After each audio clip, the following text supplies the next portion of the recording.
Hello guys welcome back to my new video. आशा गर्छु हजुरहरू सन्चै हुनुहुन्छ अनि म पनि सन्चै छु। अहिले चाहिँ हामी तिनचुके जानु भन्ने यो निक्लिँदैछु भिडियो गाइज। चाहिँ हो 2-3 दिन अगाडिको। नानीलाई हामी सन्चो चाहिँ भएन नानीलाई त्यही मेडिकल भएर। लिएर गएको थिएँ, म अनि मेरो दिदी।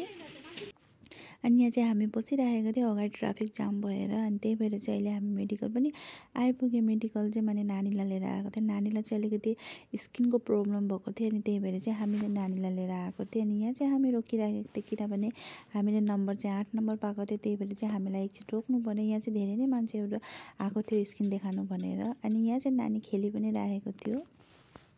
बदमास त नबन्नु न, जहाँ पनि बदमासै गर्नुहुन्छ मेरो छोरीले।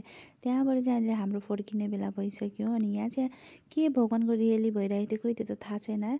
रियली भइरहेको थियो त्यो त थाहा छैन, तर धेरै नै भिड थियो। अनि त्यही भएर चाहिँ हामीले म्युजिक पनि पाएको थिएन। बल्ल बल्ल एउटा बस पाएर बसमा चढेको त। अनि रेलीमा चाहिँ माने एकछिन ट्राफिक जाम भयो।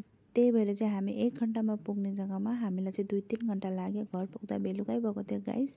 यो भिडियो चाहिँ हो बेलुकाको। मैले चाहिँ घर पुगेको भिडियो गरेन किनभने बेलुका भइसकेको थियो, त्यही भएर।